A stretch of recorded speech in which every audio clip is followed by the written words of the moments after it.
This is a collaborative GPS-based fiction by Africans in Oslo. So I start out by showing you some of the location of this. We're using what we call a social-cultural approach to mediated communication. We've heard a whole lot about that already. It's very much influenced by the work of Vygotsky and the whole notion of mediation.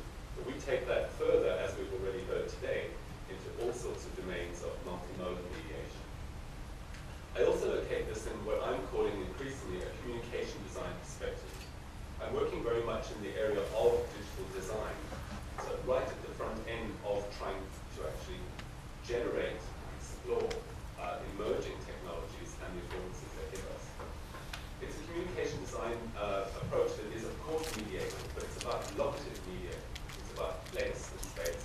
It's about movement. It's topical. But at the same time, it's something we're trying to make sure this embodies a polyglot page.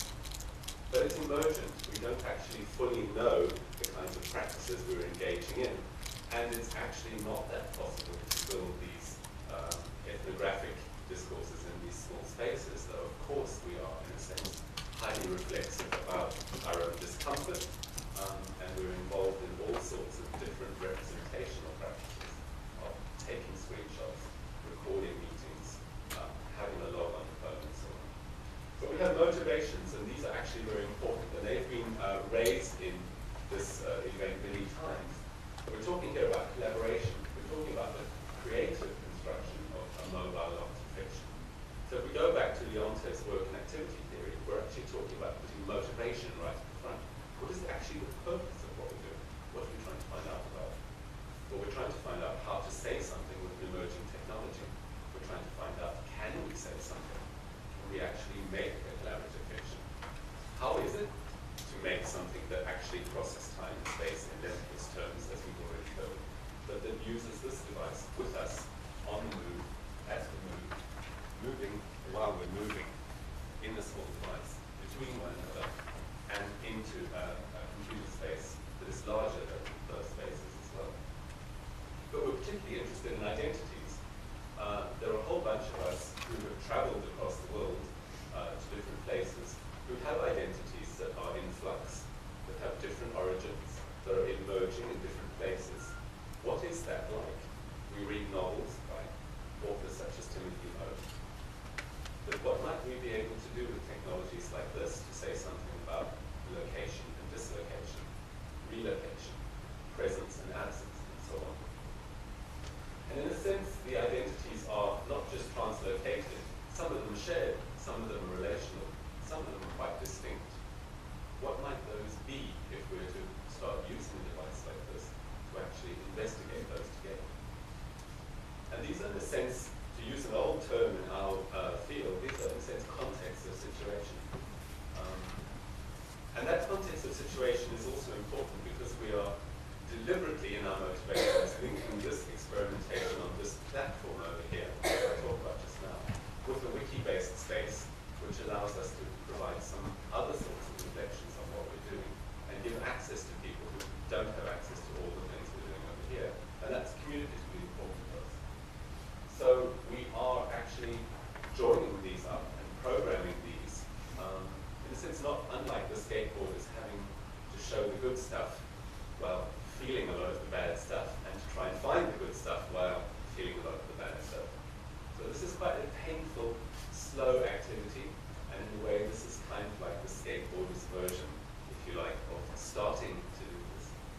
And it's research. We're involved in a series of investigations in a project called Inventio, which is about inventing digital genres in the rhetorical sense, with a bunch of colleagues, some working with iPhones and situated simulations, also with burial mounds for Viking ships that you can walk around. So very many similarities in a sense to layers of archaeological discourses, chains of discourses, and relations between different kinds of media and different modes of interpretation in that area. So that's just some of the framing of this. I'm not mentioning that, of course, I'm working in a multi-literacies practice-driven inquiry, but there are many other projects that are investigating the use of video on broadband and so on and so forth, or the role of Flash and blogging and so on. So I'm just jumping over showing you, but that's for another day. In terms of creativity, we're actually looking at something that is generative, exploratory, and genre shaping. I'm going to hop over the genre theory that many of us are quite familiar with, but we're actually looking for finding some of the forms. We're building some of the practices through the activity of experiencing, of trying, of trialing, of shaping, of finding. And we're involved in doing this not just as each individual experiencing doing that, but in a sense in an interplay between the individual and the collective. And this is very important for us, as we know from the work of Vygotsky, but also as Heath Sawyer, for example, is talking about in dealing with creativity and looking at the role of how groups actually work in improvisation. So in a sense, to borrow from Taylor's work as well, on ensembles, we're actually involved in digitally distributed ensembles. We're actually trying to learn how to play together, to come back to your presentation earlier. And we're, in a sense, also having to build something that doesn't exist. We're actually making designs for improvisation. That sounds horribly contradictory to me at the moment.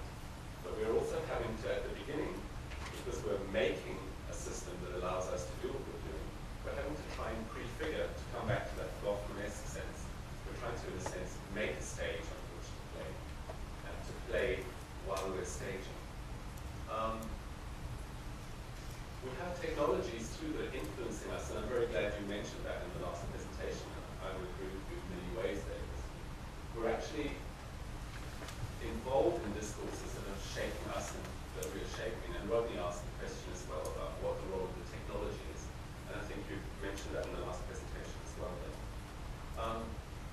So we are in a project that is down in the city centre of Oslo. It's located in about a 5-kilometre radius. You can see there is a map here on the phone that's been used as part of the interface.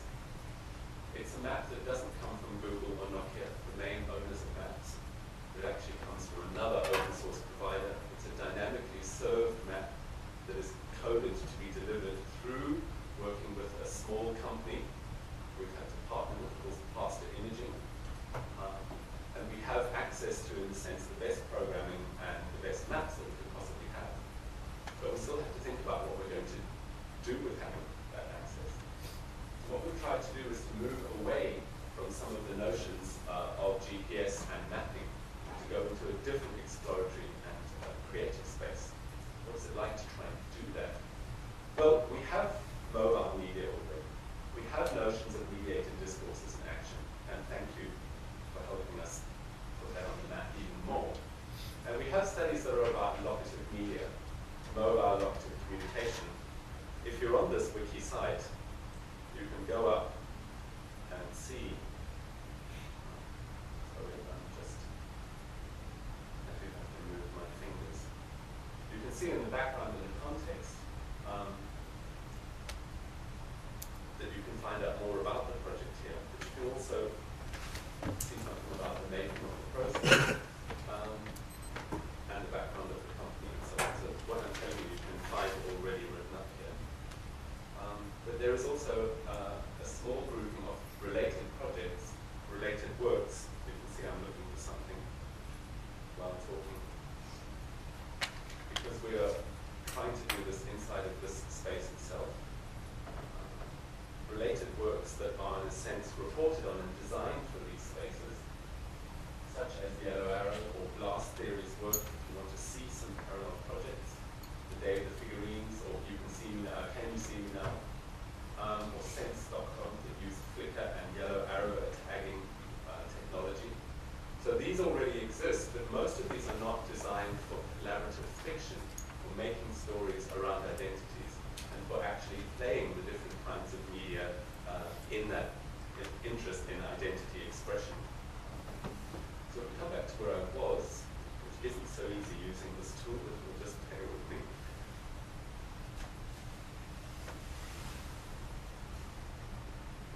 This is designed so that